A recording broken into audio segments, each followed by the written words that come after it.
రండి సార్, ఏం కావాలి? కేజీ ఎంతమ్మా? తీసుకోండి సార్, ఎన్ని కావాలి? మొత్తం కావాలి, మొత్తం కావాలి. కొన్ని నమ్మి కొన్ని నమ్మకపోతే దాన్ని వ్యాపారం అనరు. కొత్త కదరా, నేర్చుకుంటుందిలే. నేర్చుకోకపోతే మనం నేర్పిద్దాంరా. ఫీజు కూడా అక్కర్లేదు, ఫీజు మేమే ఇస్తాం. అసలు నీ ప్రాబ్లం ఏంటి? అసలు ఏంటి నీ ప్రాబ్లం? ఇప్పుడు గారు మంతో తిరిగా ఒక్కొక్కదానికి ఒక్కొక్క రోజే, కానీ నీకోసం 6 నెలలు 6 నెలలు తిరుగుతానే ఉన్నా. నాకేంత ఇదిగో డబ్బుంది, 6 అడుగుల హైట్ ఉంది, ఇంకేం కావాలి నీకు? ఇదిగో క్యాష్ అంతా నీకు, బ్లాంక్ చెక్ నీకు ఎంత కావాలంత రాసుకో. నీ ఇంకొక 10 నిమిషాలు టైం ఇస్తున్నా, 10 నిమిషాలు.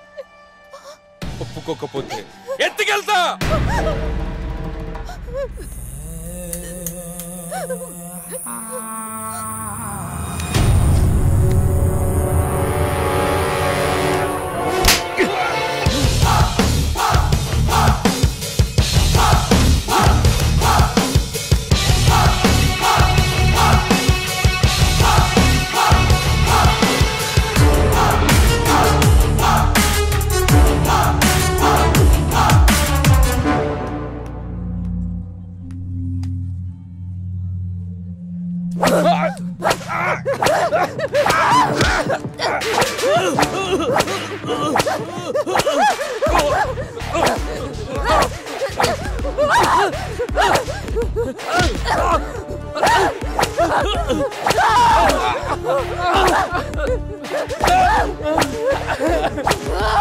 ఎవడ్రా మా వాడిని కొడుతుంది?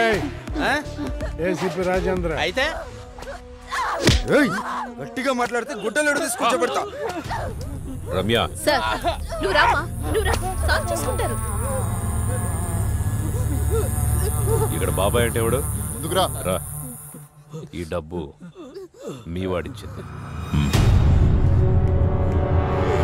హలో రామ్మా. సార్ తప్పైపోయింది sir, please sir, please sir.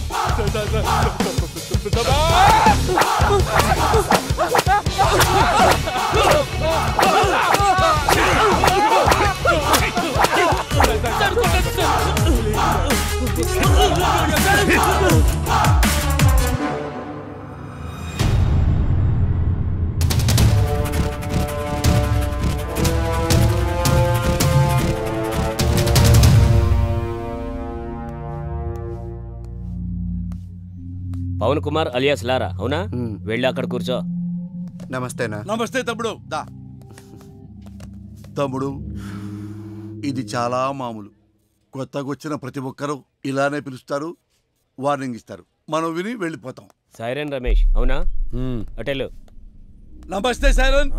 Siren అని సిటీలో పెద్ద రౌడీ షీటర్.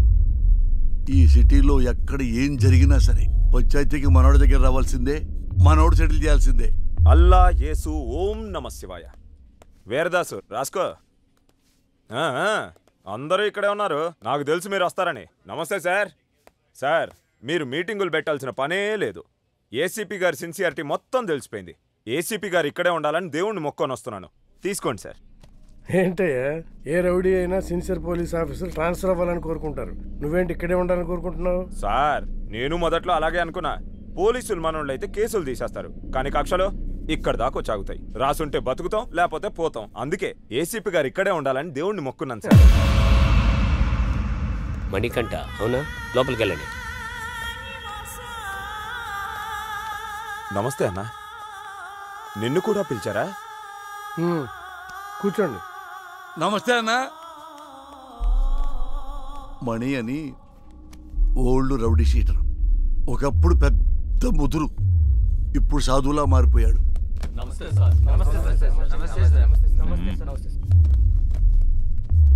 అందరూ వచ్చారా? సార్, రాజు అని అతను రాలేదు సార్. రాజు వాళ్ళ ఎంపీతో మాట్లాడిస్తాడంట. ఎంపీనా? ఎంపీ ఎవడు? గంటలో ఇక్కడ ఉండాలి సార్. వెళ్ళండి సార్. ఏంటి ఇంతమంది? ఏం చేయాలి సార్ వీళ్ళని? ఏం చేద్దాం సార్, మనిషిగా బతకడానికి భగవద్గీత, ఖురాను, బైబిల్ రాశాం. అవేవి చాలటం లేదని వాటికి మత రంగు పోస్తున్నారని చట్టం కూడా రాశాం. అది కూడా చాటం లేదంటే ఇంకేదో కావాలి వీళ్ళకి.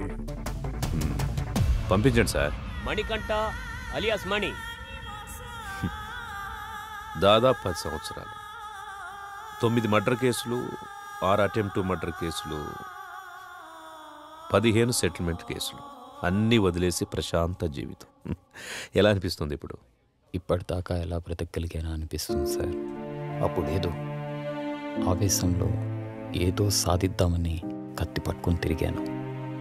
వెనక్కి తిరిగి చూసుకుంటే ఒంటిపై ఘాట్లు తప్ప, సమాజంలో పగ తప్ప ఏం మిగలలేదు.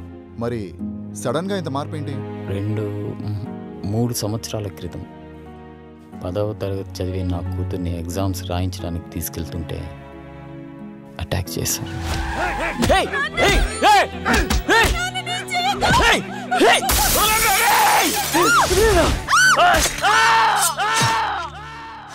భయం వేసింది. హాస్పిటల్లో చేరాం. వాళ్ళు ఎందుకు పొడిచారు నాన్న? నా కూతురు అడిగింది. దానికి నా దగ్గర సమాధానం లేదు. మొత్తం 29 కేసులు, 25 కేసులు కొట్టేశారు. 2 మర్డర్ కేసులు, 2 అటెంప్ట్ మర్డర్ కేసులు ఇంకా పెండింగ్లో ఉన్నాయి. అన్ని కేసులు ఎలా సాల్వ్ చేసుకోగలిగారు? ఎమ్మెల్యే గారే దగ్గరుండి అందరినీ పిలిపించారు. కొంతమందికి నష్టపరిహారంగా డబ్బులు ఇచ్చాను. ప్రాణాలైతే ఇవ్వలేను. కొంతమంది కాళ్ళు పట్టుకోమన్నారు.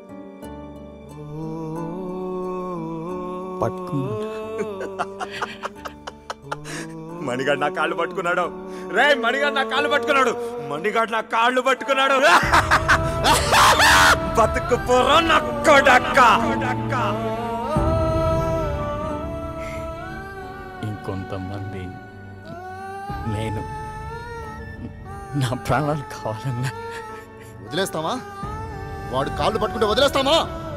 వద్దు, వాడి ఊపిరి కావాలి.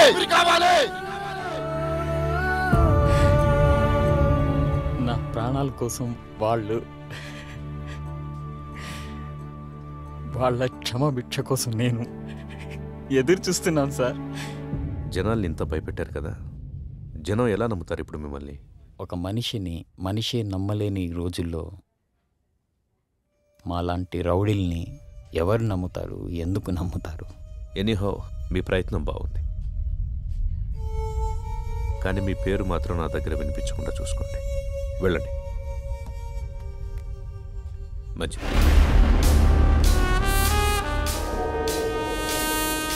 వీడు చూపేంట్రా ఇంత తేడాగా ఉంది.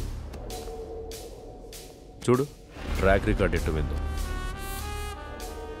6 మర్డర్లు, 8 కిడ్నాపులు, 4 అటెంప్ట్ మర్డర్లు, గత 4 సంవత్సరాల నుంచి దాదాపుగా 20 సెటిల్మెంట్ కేసులు. ట్రాక్ రికార్డ్ బాగానే మెయింటైన్ చేస్తున్నావు. ఎన్ని కోట్లు సంపాదించావేంటి? బాగానే సంపాదించాడు. బయటికి వెళ్తే ఎవడు చంపుతాడోనని 24 గంటలు ఇంట్లోనే దాక్కునేంత భయాన్ని సంపాదించాడు. నాకు బతకడానికి గవర్నమెంట్ జీతం ఇస్తుంది, నీలాంటి వాడిని చంపడానికి గన్స్ ఇస్తుంది. నీకేది కావాలో నేనేది వాడాలో నువ్వే డిసైడ్ చేసుకో. అర్థమైందా? పో. చెప్పింది అర్థమైందిగా. లారా ఇంటర్ స్టేట్ సెకండ్. ఇప్పుడిప్పుడే సెటిల్మెంట్లకు అలవాటు పడుతున్నావు, అవునా? సెటిల్మెంట్ అంటే ఒకడిని సమస్య నుంచి బయటపడేసి బతుకుదారి చూపించడం. మరి నువ్వేంట్రా వాడెవడికో బతుకుదారి చూపిస్తూ నువ్వు చావుదారి వెతుకుంటున్నావు. మరి నీ సెటిల్మెంట్ ఎవడు చేస్తాడరా? సార్ రాజు సార్. ఎంపీ ఎవడరా? ఎంపీ ఎవడో? సార్ అది కాదు సార్. ఎంపీ గురించి అడిగితే ఎంపీ గురించి మాత్రమే చెప్పు. వీని లాస్ట్కి తీసుకురండి. సార్ పదా. ఇప్పుడు నీకు నేనేం చెప్పినా అర్థం కాదు. నీకు అర్థమయ్యే టైంకి నువ్వు ఏ పరిస్థితిలో ఉంటావో కూడా నాకు తెలుసు. పొరపాట్లు చేయడం తప్పు కాదు, దాన్ని అలవాటు చేసుకోవడమే నేరం. నీకు 4 నెలలు టైం ఇస్తున్నాను. ఇదే రిపీట్ చేసేవనుకో 4 నిమిషాలు కూడా టైం ఇవ్వను. అర్థమైందా? ఓ. ఎం లీలా ప్రసాద్ అలియాస్ ఎమ్మెల్పీ. సార్.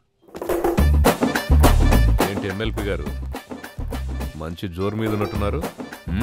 పెళ్ళిళ్ళు చేస్తున్నారంట, ధర్నాలు చేస్తున్నారంట, సెటిల్మెంట్ చేస్తున్నారంట.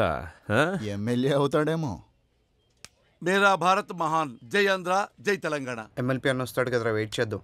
నాకు తెలిసి ఆయన కూడా గట్టి వార్నింగ్ ఇస్తున్నట్టున్నారు. 1 2 3 గట్టిగా. అన్నా మా ఎమ్మెల్పీ అని ఇంకా రావట్లేదేంటన్నా?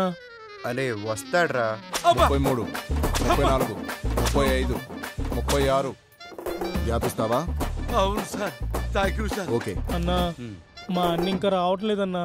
అరే బాబు వస్తాడ్రా, లోపల ఏం కొట్టట్లేదు మీ సార్ని. స్టార్ట్. 1 ఒకటా? ఏమండి 37 కదా? మధ్యలో ఆపేస్తే మొదటి నుంచి లెక్కేస్తామని చెప్పామా?